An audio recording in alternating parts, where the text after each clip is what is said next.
Assalamualaikum warahmatullahi ta'ala wabarakatuh. Alhamdulillahil qawi sultanuhu al-wadih burhanuhu al-mabsut fi wujudihi karamuhu wa ihsanuhu.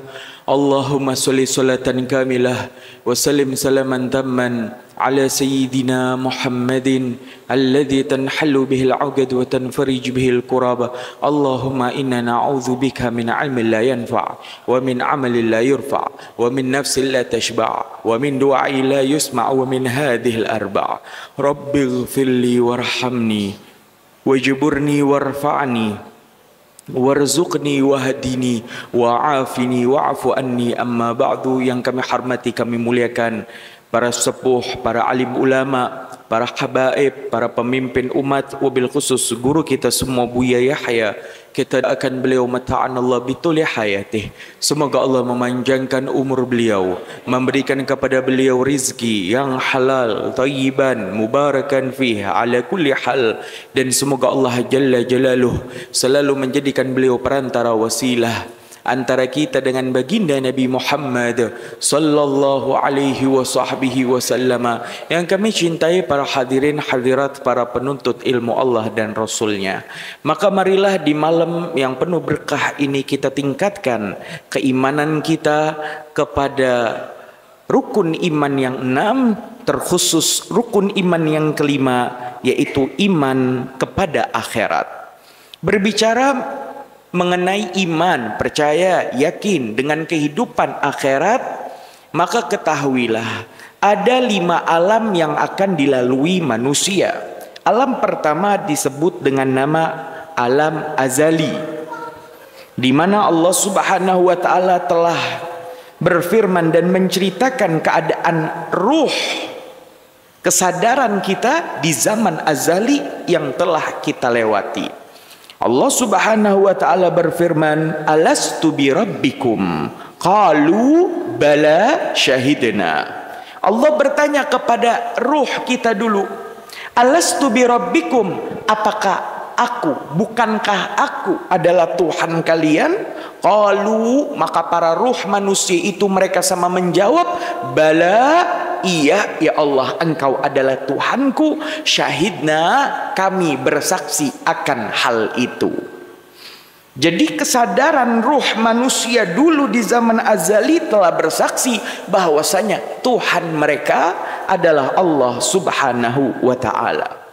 Seiring berjalannya waktu, ruh-ruh manusia itu akhirnya dibawa oleh seorang malaikat yang disebutkan hadisnya dan diceritakan kisahnya oleh Nabi kita Muhammad sallallahu alaihi wasallam.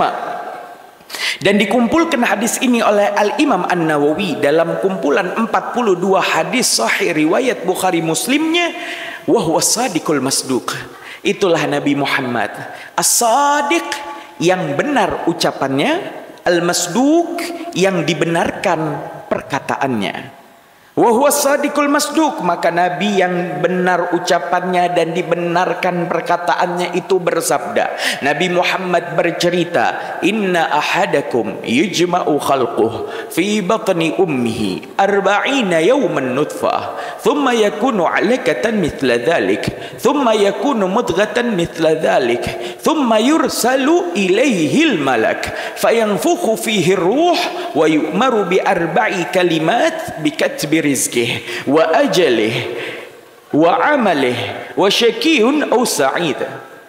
Maka Nabi mengatakan, sesungguhnya salah seorang di antara kalian, hai para sahabatku, sesungguhnya salah seorang di antara kalian manusia dulu awal penciptaannya, ya, fi batni ummihi, di dalam perut ibundanya, 40 yauman, selama 40 hari, nutfatan, mohon maaf, berupa nutfah, air kehidupan, maul hayy, air kehidupan, nutfah, sperma, air mani.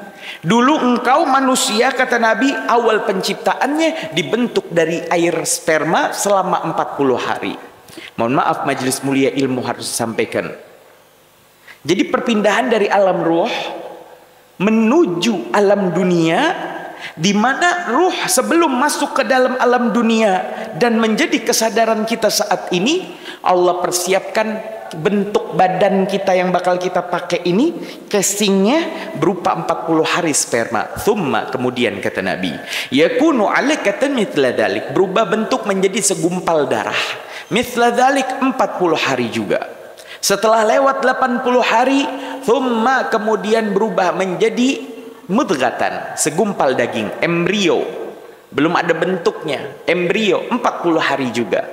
Total 120 hari terlewat 4 bulan, thumma, barulah kemudian kata Allah, yursalu ilaihil malak, diutus kepada casing yang sudah siap itu, diutus kepadanya al-malak, seorang malaikat. Malaikat siapa itu? Dialah malaikat Mikail, yang dari dulu kita kenal membagikan rizki. Datang malaikat Mikail. Apa yang dilakukan malaikat Mikail menghadapi janin yang berusia 4 bulan? Fayanfukhu fihi ruh. Maka malaikat Mikail punya tugas khusus meniupkan ruh. Dari zaman azali berpindah ke alam berikutnya, yaitu alam rahim yang umumnya 9 bulan, kadang 6 bulan, kadang juga sampai 4 tahun. Apa? Alam rahim, dalam kandungan. Inilah alam kedua yang dilewati oleh seorang manusia. Fayanfukhu fihi ruh. Maka dalam proses itu Allah lewat malaikat Mikail tiupkan ruh ke dalam jasad yang sudah siap tadi.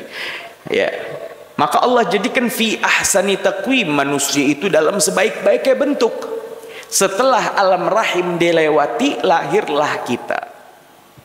Ketika kita lahir ke dunia ini, ya, maka masuklah kita ke alam yang ketiga, yaitu alam dunia.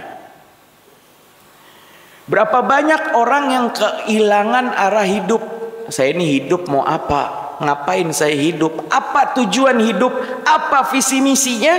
Padahal telah dijelaskan oleh Allah di dalam Al-Quran 3 tujuan penciptaan manusia. Yang pertama, di awal Al-Baqarah Allah berfirman, wa idh qala rabbuka lil malaikati inni ja'ilun fil ardi khalifah. Maka tatkala Tuhanmu Allah, Tuhanmu Muhammad, yaitu Allah, bercakap-cakap, berfirman kepada para malaikatnya, ini sesungguhnya aku Allah ja'ilun, akan menjadikan fil ardi, di muka bumi, khalifah, pemimpin.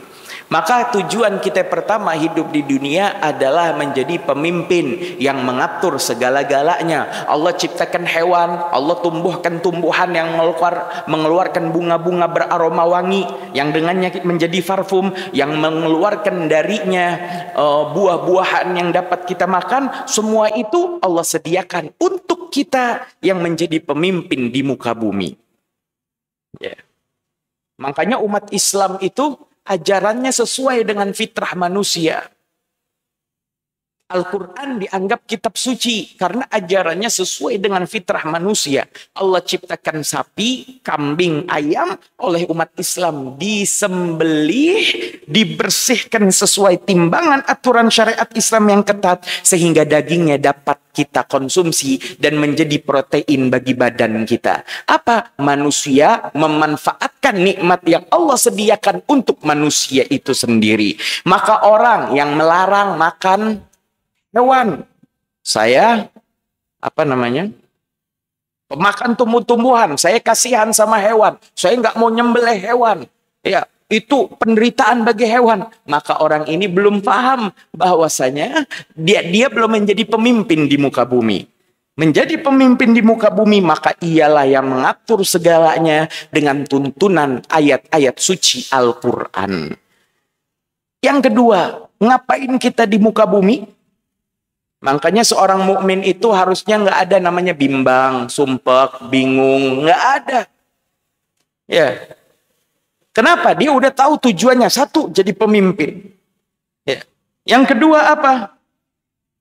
Disebutkan wa ma khalaqtul insa wal jinna illa liya'budun. Kata Allah, dan tidaklah kami itu telah menciptakan manusia dan jin illa kecuali liya'budun, untuk menyembah Allah Subhanahu wa Ta'ala. Tujuan kita hidup di dunia selain menjadi pemimpin yang mengatur segala kehidupan di dalamnya, membuat satu sistem dan strategi di dalamnya, adalah kita selalu beribadah kepada Allah Subhanahu wa Ta'ala. Iyyaka na'budu wa iyyaka nasta'in. Hanya kepadamu ya Allah kami menyembah. Maka namanya ibadah bermacam-macam. Sengaja Allah ciptakan ibadah manusia bermacam-macam. Tujuannya apa? Agar manusia yang memang sifatnya itu al-malal, cepat bosan, menjadi tidak bosan ketika beribadah kepada Allah Subhanahu wa Ta'ala. Kapan bosan sholat? Baca Quran. Baca Quran, puasa. Puasanya bosan, bisa tadarus. Tadarusnya bisa nuntut ilmu, hadir majelis taklim. Ya. Segala semua itu diibadah jika apa? Kita mempraktikkan hadis innamal a'malu binniyat. Sesungguhnya segala perbuatan itu tergantung niatnya. Fisiknya kelihatan urusan dunia. Dirubah niatnya jadi ibadah. Itulah tujuan manusia adalah beribadah di muka bumi. Setelah kita menjadi pemimpin, banyak ibadah. Tujuan yang ketiga dan ini yang terpenting. Dan banyak manusia terlena dan lupa akal tujuan di alam yang ketiga ini, alam dunia. Yang ketiga yaitu disebutkan di awal surat di awal juz 29 surat Tabarak ayat kedua, alladzi khalaqal mauta wal hayata liyabluwakum ayyukum ahsanu amala. Dialah Allah zat yang menciptakan kehidupan dan kematian. Apa tujuan Allah menciptakan alam semesta ini? Ada hidup, ada mati. Liyabluwakum, untuk Allah menguji kalian, untuk Allah mengetes kesadaran ruh kalian. Apa yang akan kalian putuskan? Ayyukum, mana di antara kalian ahsanu amala, yang paling baik amal perbuatannya. Jadi Allah bikin simulator ini, ya. Allah bikin dunia dan kita secara tidak langsung ruh kita masuk ke dalam simulatornya Allah untuk kita ini diuji oleh Allah Subhanahu wa Ta'ala. Semuanya lengkap, ada CCTV-nya, diawasi oleh para malaikatnya, dipantau, dicatat apa yang kita lakukan di perempatan jalan itu, apakah belok kanan atau kiri, lurus atau berhenti, ya, negatif atau positif, baik atau buruk, jahat atau indah, semuanya keputusan ada di diri kita. Pilihan terserah kita. Maka kita sebagai manusia yang dapat memutuskan sekehendak hati, bahasa akidah itu namanya kehendak bebas, tetapi Allah yang maha mengetahui udah mendahului apa yang akan dilakukan manusia. Maka kita yang sedang berada di alam dunia ini sadari, kita nih pemimpin yang harus terus beribadah dan berusaha.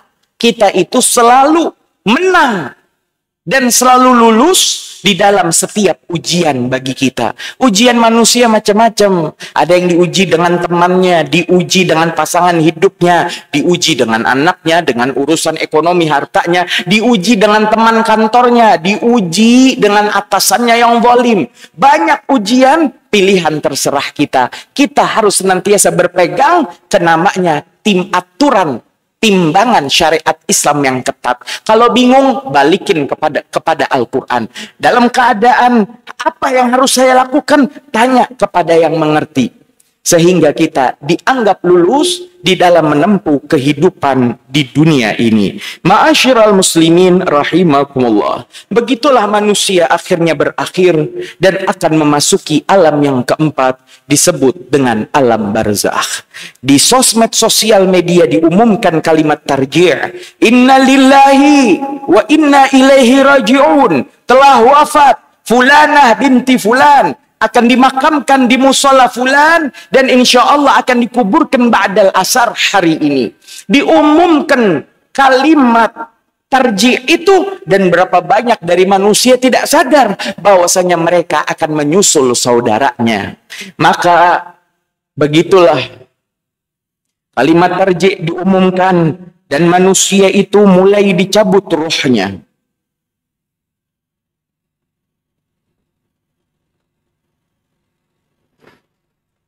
Maka dianjurkan untuk menalkin, talkin orang yang nazar. yang ruhnya sudah sampai di tenggorokan. Sunnah ditalqin dengan kalimat lafzul jalalah. La ilaha illallah. Adapun talqin berikutnya setelah udah masuk kubur baru ada kalimat talqin. Apabila ada yang datang kepadamu bertanya man rabbuka, maka jawablah Allahu Rabbi. Rasulullah SAW bersabda, umru ummati baina sittin wa sab'in. Umur umatku antara 60 sampai 70. Ada yang umurnya udah 50. 13 tahun lagi. Mungkin aja patokannya umur Nabi 63 tahun.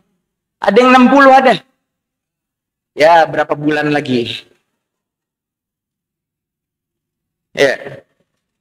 Maka yang hanya sebentar itu, yang hanya 5 tahun itu, 7 tahun itu, ya, maka kita harus mempersiapkan diri. Apa sih tujuan kita capek-capek datang ke masjid padahal di luar hujan? Apa? Akhirat. Apa tujuan kita ketika diumumkan oleh panitia? Ada pembangunan pondok pesantren Al-Bahjah, perluasan. Kita butuh tempat, santri banyak yang mendaftar. Kita sedekah. Apa tujuannya? Kehidupan setelah kematian. Itulah perkara seorang mukmin, seorang muslim takut berbuat dolim kepada orang lain. Nggak berani jahatin orang di kanan kirinya. Kenapa? Mereka ingat dengan ayat Allah. فَمَنْ يَعْمَلْ مِثْقَالَ ذَرَّةٍ خَيْرًا يَرَهُ وَمَنْ يَعْمَلْ مِثْقَالَ ذَرَّةٍ شَرًّا يَرَهُ. Nggak berani mereka dolim. Mereka ikuti aturan para ulama, ngikuti aturan syariat Islam yang ketat. Mengapa?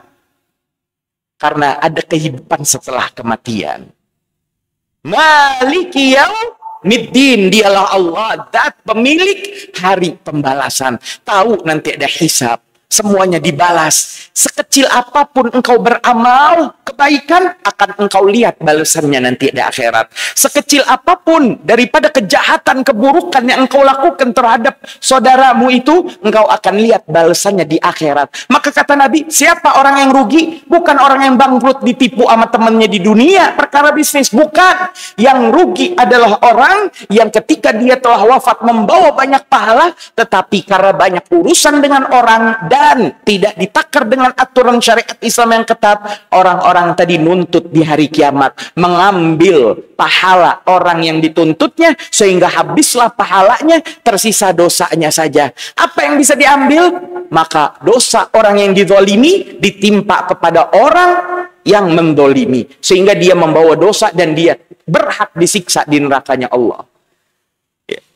Makanya apapun yang kita lakukan di dunia ini, perkara apapun, walaupun fisiknya kelihatannya urusan dunia, kita jangan ikut omongan orang, kita tetap berpegang dengan aturan syariat Islam, dan kita punya Allah. Perkara orang mukmin takut berbuat jahat kepada orang di kanan kirinya. Maka ayo taubat nasuhah. Yang masih punya urusan, pernah ngerebut harta waris, urus yang benar. Dikatakan harta waris tidak sah jika dibagi tanpa ilmu warisan. Jadi kalau harta waris dibagi tanpa ada orang yang ngebaginya, yang ngerti, ustadz atau anakmu yang pernah mondok itu, maka dianggap tidak sah. Maka semua ahli waris yang dapat bagian waris yang dibaginya secara tidak sesuai syariat Islam, mereka itu makan haram semua. Ya. Maka ma'asyiral muslimin rahimakumullah, itulah kita umat Islam yang lagi-lagi harus ingat kepada firman Allah Subhanahu wa taala. Ini urusannya nggak main-main. Banyak orang ateis, orang-orang non-muslim yang mereka itu bingung ada apa setelah orang itu mati, dan itu belum difaktakan secara sains. Ya, ada apa setelah kematian? Sehingga orang ateis dengan gampangnya, oh, nggak ada kehidupan setelah kematian. Mereka mengatakan kehidupan yang dirasakan oleh manusia saat ini hanyalah anugerah yang diberikan secara acak oleh alam semesta kepada kesadaran seseorang. Ketika kesadaran itu mati, maka nggak ada lagi urusannya, selesai.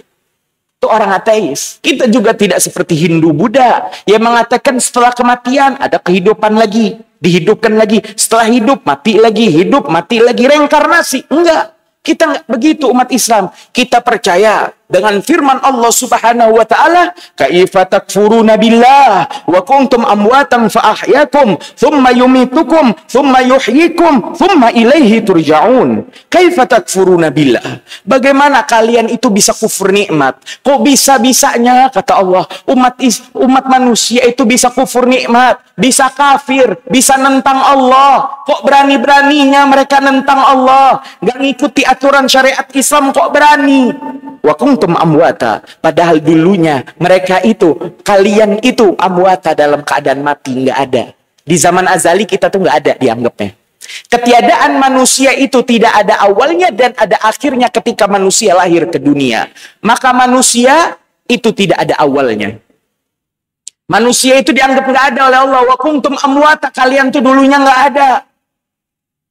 Fa ahyakum, kemudian Allah izinkan engkau hidup di dunia. Summa, tapi kemudian ingat, summa yumitukum, kalian akan dimatikan oleh Allah. Summa yuhyikum, tapi ingat, kalian akan dihidupkan lagi oleh Allah setelah kematian itu. Summa ilaihi turja'un, kemudian hanya kepada Allah tempat kita semua kembali. Maka ma'asyiral muslimin rahimakumullah, ini majelis semacam ini nggak main-main. Ya. Sedekah amal jariah yang disalurkan bukan hilang uang, bukan. Tapi menggugah kesadaran kita akan kehidupan setelah kematian. Dunia ini bukan tujuan. Dunia tempat kita menyeberang. Ya, tujuan kita adalah di akhirat. Maka rugi, kata guru kami Buya Yahya, orang yang banyak amalnya tetapi kesadarannya lupa akan akhiratnya sehingga dia rugi nanti di akhiratnya. Maka ma'asyiral muslimin rahimakumullah, maka begitulah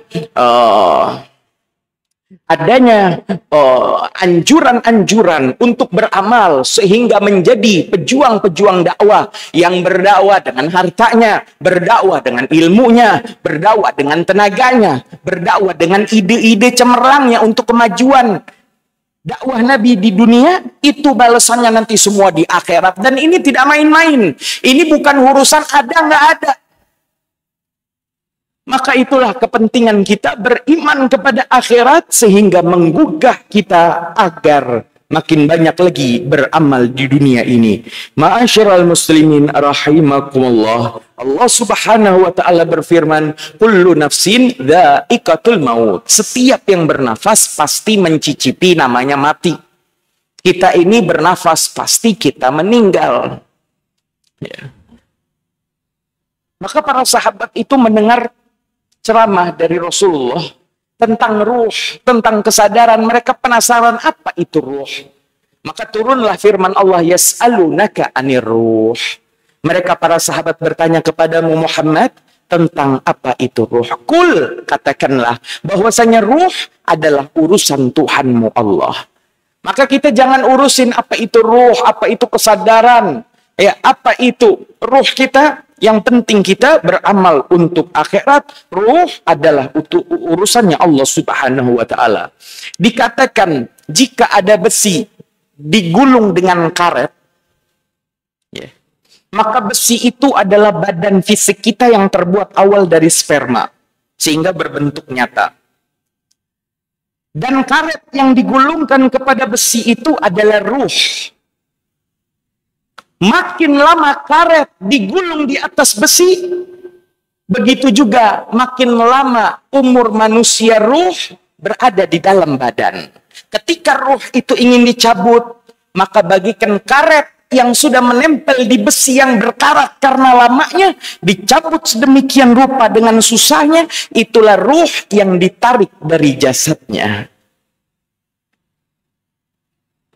Sehingga ketika dicabut meninggallah seseorang dan ia memasuki alam yang keempat, yaitu alam barzah, di mana para keluarga mereka mengucapkan kalimat tahniah atau bela sungkawa. Para keluarga sahabat berdatangan mengucapkan a'zamallahu ajrak wa ahsana azaak.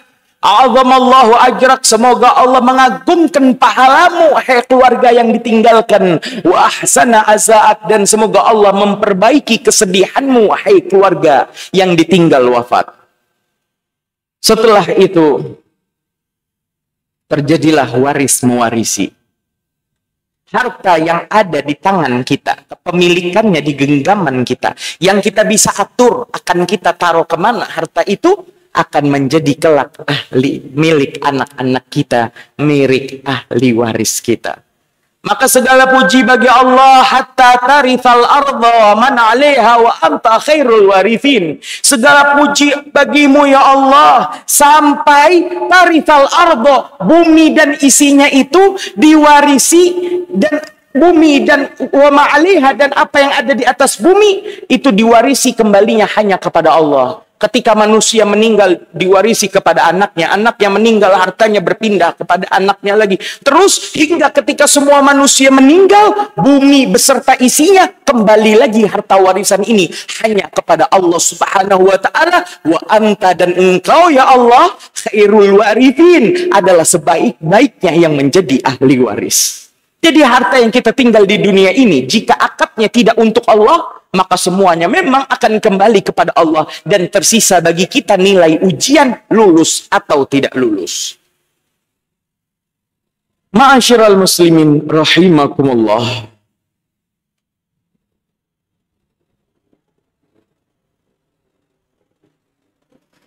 Maka kata-kata barzah ini diambil dari satu ayat, di mana telah dibuktikan ayat ini secara sains terbukti kebenarannya. Padahal 14 abad yang lalu Allah Subhanahu wa taala telah menyatakan lewat nabinya Muhammad, marajal bahraini yaltaqiyan bainahuma barzakhun la yabghiyan. Berbicara mengenai pertemuan dua laut. Yang satu adalah azbun furat, air tawar, dan yang satunya adalah milhun ujaj, air asin. Ya. Yang satunya berwarna coklat, yang satunya berwarna biru, bertemu di tengah laut, tapi apa? Marajal bahraini yaltaqiyan. Bergelombanglah itu lautan-lautan bertemu di antara keduanya, bainahuma, padahal di antara keduanya barzakhun, ada dinding gaib. Ya, ada dinding barzakh, ada dinding la yabghiyan yang gaib. Seakan-akan dua air ini dipisahkan oleh satu hal yang gaib. Begitulah alam barzakh. Alam barzakh adalah tempat orang-orang menunggu dibangkitkan. Ketika dia meninggal, mereka akan masuk ke dalam alam barzakh. Apa ayat Allah tentang alam barzakh? Di antaranya, la tahsabanna alladhina qutilu fi sabilillahi amwat bal ahya'un inda rabbihim yurzakun. Jangan engkau kira orang-orang yang berjuang di jalan Allah Subhanahu wa taala itu, pejuang-pejuang dakwah itu amwat, mereka itu mati. Jangan engkau kira orang yang udah mati itu mati. Jangan. Bal ahya'un, akan tetapi mereka itu hidup inda rabbihim, di sisi Tuhannya yaitu Allah, yurzakun, tetap mendapatkan rizki daripada Allah Subhanahu wa taala. Mati yang kita faham itu kan mati yang diumumkan, mati dicabut nyawa. Padahal ada orang mati padahal dia masih hidup. Apa kata para ulama? Sesungguhnya kebodohan yang ditimpa kepada seseorang adalah kematian bagi dirinya. Mana kuburnya kalau dia orang bodoh itu udah mati? Kuburnya adalah jasad-jasad mereka. Ada orang jalan kayak mayat hidup, kata para ulama. Siapa? Mereka orang yang nggak punya ilmu, dalam keadaan bingung, dalam keadaan susah. Padahal dunia ini banyak nikmat yang Allah bagikan. Kenapa? Bodoh. Hal yastawil ladzina ya'lamuna wal ladzina la ya'lamun. Apakah sama antara orang yang berilmu dengan orang yang tidak berilmu? Beda. Makin banyak ilmu, kehidupan makin mudah. Ya. Jadi ada orang hidup dikatakan oleh syariat Islam, ini orang udah mati. Kapan? Kalau dia nggak mau nuntut ilmu, nggak dapat ilmu. Maka sungguh dia udah mati, dan badan mereka adalah kuburan mereka. Tapi bahkan ada orang yang secara fisik kita lihat sudah mati, wafat, dicabut nyawanya, tapi kata syariat Islam, mereka masih hidup. Ya. Jadi sebenarnya Nabi Muhammad masih hidup. Nabi Muhammad masih di sisi kita. Cuma beda alam. Kita alam dunia, Nabi Muhammad di alam barzakh.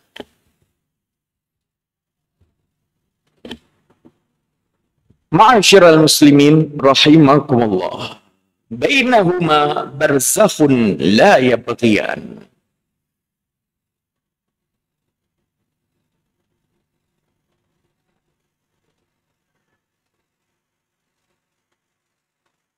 Allah Subhanahu wa taala berfirman, yauma idzin yasdurun nas ashtatan liyuraw a'malahum.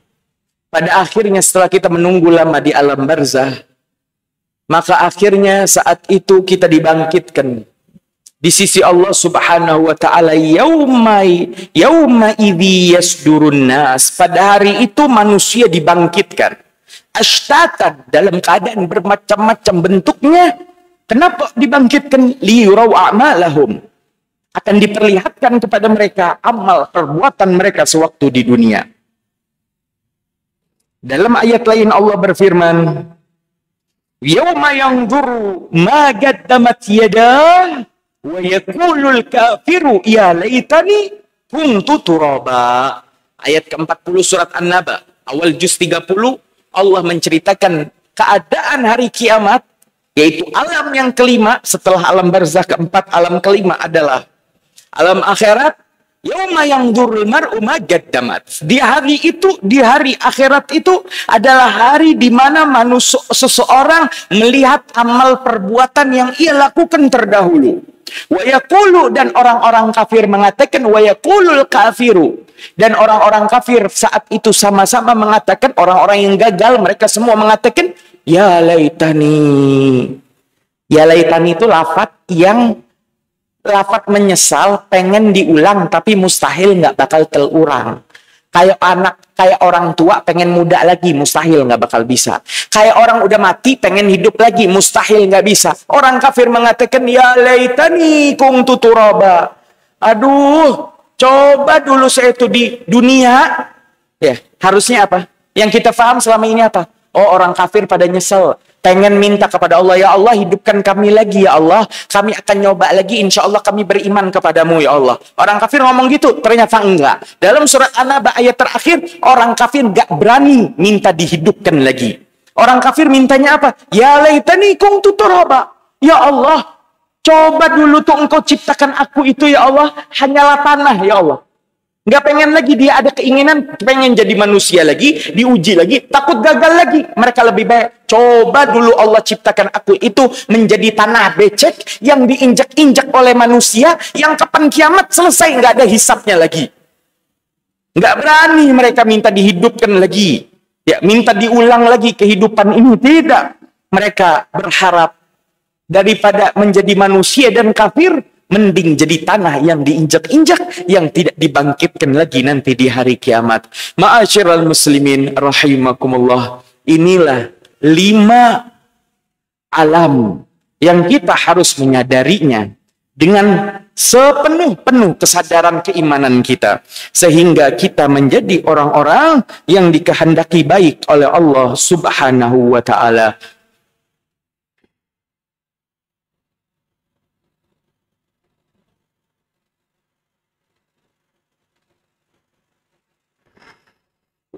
Berbicara mengenai alam barzah, maka bagi kita yang hidup masih di alam dunia, sunnah bagi kita berziarah kubur. Rasulullah Shallallahu Alaihi Wasallam bersabda, "Kuntu nahaitukum an ziyaratil kubur ala fazuruha." Dulu aku melarang kalian para sahabat berziarah kubur karena lemahnya iman kalian, dikhawatirkan menyembah kubur. Tetapi karena iman kalian sekarang sudah menjadi kuat, ala fazuruha, maka ingatlah sekarang, zuruha, ziarahlah kalian ke kuburan.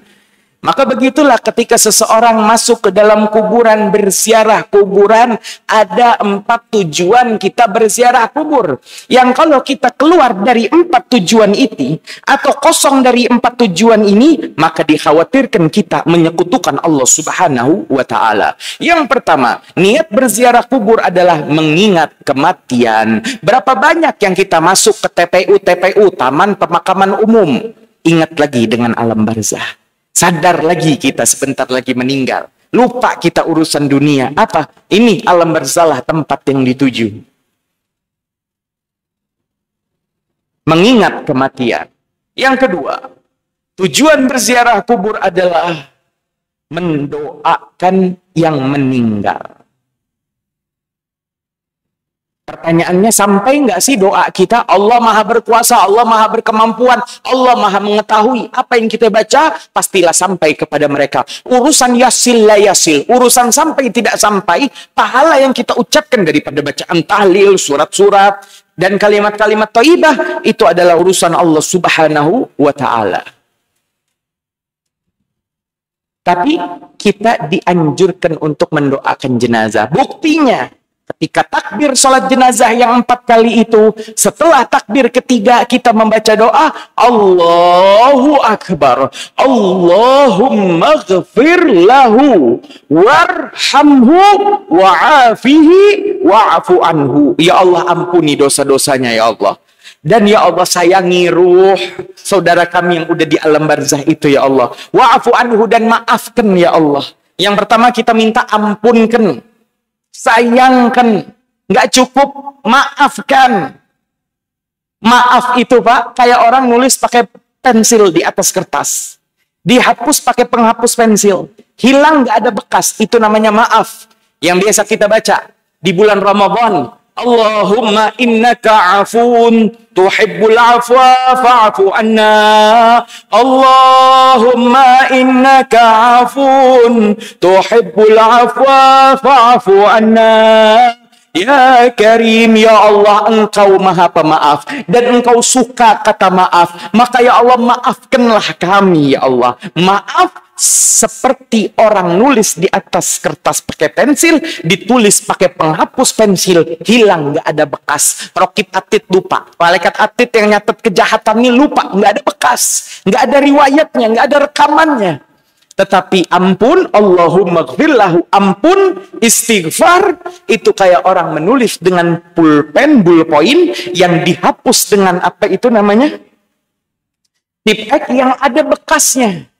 Ada salah, udah minta maaf, tapi ketika dihapus kesalahannya, diampunkan, maka tapi masih ada bekasnya, masih ada sisanya bahwasanya ini dulunya pendosa tapi diampunkan oleh Allah Subhanahu wa taala. Allahumma ighfir lahu, ya Allah ampunkan mereka, warhamhu, dan sayangi mereka, wa'fu anhu, dan maafkan mereka hingga tidak ada sisa, wa'afihi, ya, dan berikanlah afiat kepada mereka. Jadi kita berdoa kepada Allah untuk jenazah yang barusan berpindah ke alam barzakh. Tujuan yang ketiga, kita berziarah kubur. Tujuan pertama mengingat kematian, dan yang kedua adalah mendoakan jenazah. Biasanya tujuannya adalah ziarah ke kuburan sanak, saudara, sahabat, teman. Tapi kalau berziarah ke makam para ulama, para wali, ya ziarah wali songo, maka tujuannya bukan mengingat kematian lagi. Tujuannya bukan doakan jenazah lagi, kurang ajar engkau. Inna awliya Allah la khafun alaihim wa lahum yahzanun. Para wali kekasih Allah itu tidak ada takut bagi mereka, dan mereka tidak pernah sedih walaupun di alam barzakh mereka. Tujuan kita yang hidup di alam dunia, berziarah ke makam para wali yang mereka ada di alam barzakh, tujuannya adalah dua. Satu, doa bitawassul, yang ketiga doa bitawassul, yang keempat tawassul biddu'a. Ya. Doa bitawassul, kita doa yang di dalamnya ada tawasul. Kita doanya kemana? Kepada Allah. Mintanya kepada Allah, itu namanya doa kepada Allah bitawassul, yang di dalamnya kita bawa tawasul. Ya. Allahumma, biasanya ada di doa salat hajat setelahnya. Allahumma inni atawajjahu wa atawassalu bika. Allahumma inni atawajjahu wa atawassalu ilaika binabiyika Muhammad. Ini namanya tawassul di dalam ini namanya apa? Doa bitawassul. Doa yang di dalamnya ada tawassul. Allahumma ya Allah, ini sesungguhnya aku ya Allah, atawajjahu menghadap, wa atawassalu dan menjadikan perantara, ilaika kepadamu ya Allah. Kita mintanya ke Allah. Ilaika kepadamu ya Allah, binabiyika Muhammad, dengan kemuliaan nabimu Nabi Muhammad. Ya Allah, ampuni dosa-dosa kami ya Allah. Ya Allah, bebaskan hutang-hutang kami ya Allah dengan kemuliaan nabimu Muhammad. Imam Busiri yang difitnah oleh aliran Wahabi, telah sesat dan menyesatkan, yang biasa kita baca qasidahnya 10 fasal namanya qasidah Burdah, di fasal terakhir ke-10 Imam Busiri doa bitawassul, berdoa yang di dalamnya ada tawassul, yang biasa kita baca apa? Ya Rabbi bil Mustafa balligh maqasidana waghfir lana ma madha ya wasi'al karami. Ya Rabbi, ya Allah. Imam Busiri mintanya kemana? Ke Allah. Ya Rabbi, ya Allah, bil Mustafa, dengan perantara nabimu al-Mustafa yang terpilih itu, baligh maqasidana, maka ya Allah sampaikanlah maksud-maksud hajat kami, waghfir lana ma madha, dan ampunilah apa-apa dari dosa kami yang telah lalu, ya wasi'al karami, wahai Allah zat yang maha luas kedermawanannya, maka ya Allah dengan perantara nabimu Muhammad kemuliaannya sampaikan hajat kami. Kita mintanya kepada Allah, itu namanya doa, minta kepada Allah tapi ada tawassul. Ini yang ketiga. Yang ini masih aman. Yang keempat, yang harus kita detail mempraktekannya dalam ziarah kita kepada para wali adalah tawassul bid-du'a. Ya. Tawassul bid-du'a adalah kita melakukan tawassul. Ya, saat itu mintanya bukan kepada Allah. Mintanya kepada ruh yang ada di dalam kubur. Mintanya kepada ruh yang ada di dalam kubur. Dalam contoh lanjutan hadis ini, Allahumma inni atawassalu ilaika binabiyika Muhammad. Berhenti sampai sini namanya jenis ketiga, doa bitawassul. Lanjutannya namanya tawassul bidoa. Ya Muhammad, ya Nabi ar-Rahmah, inni atawajjahu wa atawassalu bika ila Rabbina fi hajati fatuqbali. Yang dipanggil siapa? Nabi Muhammad. Ya Muhammad, wahai Nabi Muhammad. Ya Nabi ar-Rahmah, wahai Nabi kasih sayang. Ini sesungguhnya aku, wahai Nabi Muhammad. Atawajjahu, aku menghadap. Wa atawassalu, dan aku menjadikan perantara. Bika, denganmu, wahai Nabi Muhammad. Ila Rabbina, kepada Tuhan kami Allah. Fi hajati, di dalam urusanku. Fatuqdoli, maka ya Allah, tunaikan hajat-hajat kami. Mintanya kemana? Kepada Nabi Muhammad. Boleh atau tidak? Boleh. Asal keyakinan kita yang ngampuni dosa kita, yang menunaikan hajat kita bukan Nabi Muhammad, tapi Allah yang dimintai oleh Nabi Muhammad. Wahai Nabi Muhammad, tolong doakan kepada Allah agar Allah mengampuni dosa kami, agar Allah mengabulkan hajat kami. Itu namanya tawassul bid-doa. Tawassul dengan minta doa. Itu Nabi Muhammadnya wafat. Kalau ada mereka orang Wahabi mengatakan, kalau Nabi Muhammadnya masih hidup, boleh.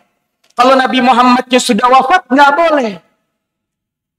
Kita datang ke rumah Pak Kiai tolong sih doakan anak saya biar begini. Apakah Pak Kiai yang mengkabulkan doa? Bukan. Kalau meyakini Pak Kiai yang mengkabulkan doanya, maka kita masuk niat yang kelima, sesat. Ziarah kubur tujuannya agar yang ada di kubur mengampuni dosa-dosa kami. Oh, nggak bisa. Yang hanya mengampuni dosa hanya Allah Subhanahu wa Ta'ala. Maka yang ahli ziarah kubur perbaiki niat. Ya.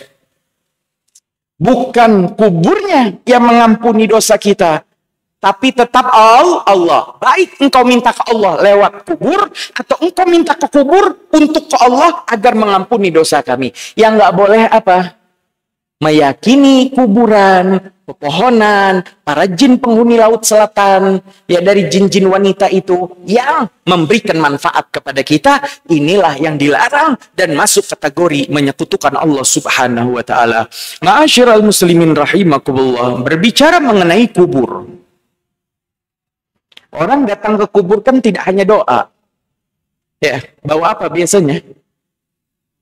Bunga. Apakah bawa bunga? 7 rupa. Boleh. Disebar di atasnya. Suatu malam Nabi jalan. Di belakang diikuti para sahabat. Tiba-tiba Nabi itu nengok ke arah kanan. Ya, ada 2 gundukan tanah. Terus Nabi nengok ke arah kiri atas. Nabi datang ke arah kiri memetik pelepah kurma dan menaruh 2 pelepah kurma yang dipetik Nabi di atas 2 gundukan tanah. Para sahabat heran, ya Rasulullah, apa yang kau lakukan malam-malam begini? Maka dijawab, sesungguhnya 2 gundukan itu adalah 2 kuburan dari saudaramu yang dua-duanya lagi disiksa. Yang satu disiksa karena istinja, buang air kecilnya tidak bersih. Ya, ceboknya tidak bersih. Yang satu disiksa karena sering ngomongin keburukan saudaranya. Ya, sering ghibah. Yang satu ahli ghibah, yang satu kapan kencing tidak bersih. Maka aku berharap dengan segarnya daun pelepah kurma ini, selama daunnya masih segar dan hijau, aku berharap berkat daun yang beristighfar kepada Allah ini, Allah ampunkan saudara kita yang di alam barzah. Jadi tujuan nyebar kembang apa? Supaya Allah meringankan dosa siapa? Yang ada di dalam kubur selama dedaunan tadi masih segar. Orang Indonesia pada pinter-pinter, Pak. Soalnya kalau datang nyekar, bunga, beli mahal, ya nggak? Besok udah layu. Kadang belum nyampe 3 hari layu, sama pedagang yang di depan masuk lagi, dia pungut lagi. Buat jualan besok. Ada begitu? Dipungut lagi, Pak. Dijual lagi di depan besoknya. Maka orang Indonesia, Masya Allah, nanam rumput langsung. Udah deh, biar segar terus, tanam aja rumput. Rumput apa Jepang atau rumput apa itu, seger terus, ya hijau terus. Ada yang nekat nanam pohon di situ. Ya, ada Habib pernah ke Bandung, ada pemakaman umum besar, itu ada ahli warisnya itu bikin kayak kerangkeng besi dari pinggir, terus ke atas, begitu. Ditanami tanaman rambat. Jadi di atas kubur ada udara dulu, baru ada pepohonan rindang gitu. Ya macam-macam orang Indonesia ya. Yang jelas tujuannya adalah meringankan dosa yang ada di alam barzah, dan ini dilakukan oleh baginda Nabi, hukumnya adalah boleh. Di Indonesia tuh ada namanya batu nisan.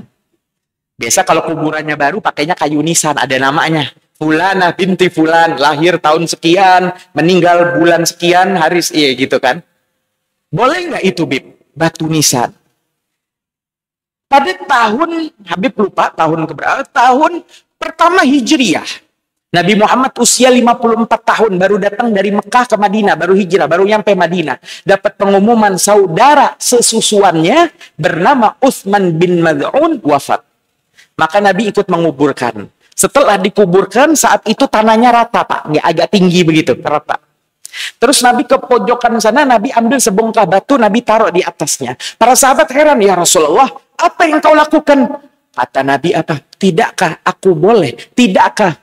Apakah tidak boleh aku menandai kuburan saudaraku? Ya, makanya di Mekah rata ada batu. Buat apa? Hadis Nabi buat nandain. Cuma makin kesini kalau batu semua ketukar nggak, Bu? Ketuker, makanya biar nggak ketuker dikasih nama, kasih tahun, kasih ini, ya boleh lah, nggak apa-apa, karena tujuannya sebagai tanda. Ya. Jadi kasih batu nisan boleh, nyiram air boleh. Setelah dikasih batu sama Nabi disiram kuburan saudaranya tadi. Ya, nyiramnya pakai air. Oh, Indonesia pakai air mawar, Bib. Mawar dipetiki, diperes jadi air mawar wangi, disiram boleh. Yang nggak boleh apa? Bawa kendi. Siapa tuh yang bawa kendi? Jadi kendinya airnya habis disiram, kendinya ditaruh dekat nisan. Nah, di atasnya kendi nggak ditutupnya pakai telur rebus. Telur ayam kampung rebus. Udah dipikir cukup selesai. Ternyata dibawain ayam bekakak gitu yang udah dipanggang, udah dibumbuin, taruh di atas kubur. Siapa yang mau makan? Yang begini-begini nih menjadikan Wahabi semangat nyalain kita. Ayam bekakaknya maksudnya, Bib, saya taruh di atas kubur bukan buat yang kubur, bukan buat jin, buat yang ngerawat kubur. Saya cari nggak ketemu, mungkin lagi ngerawat kubur mana. Saya ya boleh kalau begitu. Ya. Dan masih ada perkembangan apa? Oh, lihat tuh, Aswaja, Sunni. Kuburan-kuburan wali para ulamanya dikubur di dalam masjid. Ini masjid apa namanya? Al-Qurdi. Di Masjid Al-Qurdi gempar satu Brebes. Kenapa? Dikuburkan di dalamnya makam seorang ulama. Nih, di sini nih, depan majelis. Dikubur ulama. Jadi tempat ziarah. Boleh nggak begitu? Nggak boleh. Jangan engkau kubur kuburan saudaramu di dalam masjid. Adapun yang terjadi dari makam Sahibur Ratib, Al-Habib Abdullah bin Abdul Haddad, kemudian makam pengarang Sibtud Durar Maulid Habsyi, Al-Habib Ali bin Muhammad Al-Habsyi Siwun, ya. Itu kuburan sama masjid mana dulu? Kuburan dulu. Kuburan dulu. Orang banyak ziarah karena karangan kitabnya banyak, muridnya yang dulu berguru banyak, yang dapat manfaat banyak, yang ditolong banyak, pada ziarah mereka. Ziarah panas, udah kasih atap, kasih keramik, ya. Kapan adzan, tapi masih pada doa, mereka lari ke masjid. Nyampe masjid udah hilang 2 rakaat tuh sholat duhur. Akhirnya musyawarah, ya. Udah kita bikin masjid aja. Di mana? Di samping tempat ziarah. Jadi ini mah tempat ziarah yang atapnya itu tujuannya untuk menaungi yang berziarah. Masjidnya buat sholat orang yang berziarah. Fahamnya orang Wahabi, oh para ulama dulu, para wali itu, saking mereka disembah, dikuburnya di dalam masjid. Kebalik. Kuburan dulu baru ada mas. Kenapa? Kalau masjidnya jauh, ketinggalan terus fadilah takbiratul ihram pertama. Dibikin masjid di depannya, begitu.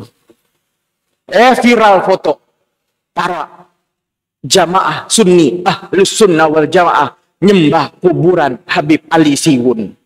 Ada fotonya viral. Padahal apa, Pak? Namanya orang dikubur kan menghadap kiblat. Nih kalau ini kubur nih, anggap nih meja kuburan. Kepala kan di mana berarti? Di sini. Kaki di sini. Badan ngadep sana. Begitu kan? Ditaruh di tengah. Jamaah. Muadzin adzan. Qomat. Jamaah ada yang wudhu, ada yang apa. Masjid penuh. Sof pertama, sof kedua. Sampai sof ke-10, sof ke-11 di samping kubur. Sof 12, 13, 14 ini seakan-akan ketika rukuk dan sujud. Nyembah kemana? Ke kubur. Di foto sama orang Wahabi di pojokan. Cekrek. Ya, para jamaah Sunni nyembah kubur Habib Ali Siwun. Benar atau tidak? Kita Pak sholat di saf ketiga, apakah kita nyembah orang yang ada di saf kedua? Enggak. Orang yang sholat di saf pertama, apakah nyembah imam yang menjadi imam itu? Enggak. Walaupun depan kita ini ada tembok, kita nyembah tembok? Enggak. Bahkan kita sholat di Mekah di depan Ka'bah, kita nyembah Ka'bah? Enggak, kita nyembah Allah. Kebetulan depannya kubur. Tetap nyembah Allah, jelas. Kata Nabi, aku nggak khawatir umatku tersesat dan menyekutukan Allah. Aku khawatir dengan ulama-ulama yang lebih aku khawatirkan daripada Dajjal. Yang keputusan-keputusannya, fatwa-fatwanya menyesatkan masyarakat dan menjauhkan mereka daripada Allah Subhanahu wa Ta'ala. Doa. Mari kita tutup dengan doa kepada Allah Subhanahu wa taala. Bismillahirrahmanirrahim. Alhamdulillahirabbil alamin. Allahumma shalli ala sayidina Muhammad wa ala ali sayidina Muhammad. Allahumma alif baina qulubina wa aslih dhata bainina wa hdina subulas salam wa najjina minadh dhulumati ila an-nur wa jannibna al-fawahisha ma dhahara minha wa ma batan wa barik lana fi asma'ina wa absarina wa qulubina wa azwajina wa dhurriyyatina wa tub 'alaina innaka antat tawwabur rahim wa ja'alna syakirina li نعمتك مثنين عليها قبيلها وأثبمها علينا اللهم اغفر لي ولوالدي وارحمهم كما ربوا صغارا ربنا آتنا في الدنيا حسنة وفي الآخرة حسنة وقنا عذاب النار وصلى الله على سيدنا محمد النبي الأمي وعلى آله وصحبه وسلم والحمد لله رب العالمين بسر الفاتحة. بسم الله الرحمن الرحيم. siratal ladzina an'amta 'alaihim ghairil maghdubi 'alaihim waladdallin wallahul muwaffiq ila aqwamit thoriq. Wassalamualaikum warahmatullahi taala wabarakatuh. Waalaikumsalam warahmatullahi wabarakatuh. Demikianlah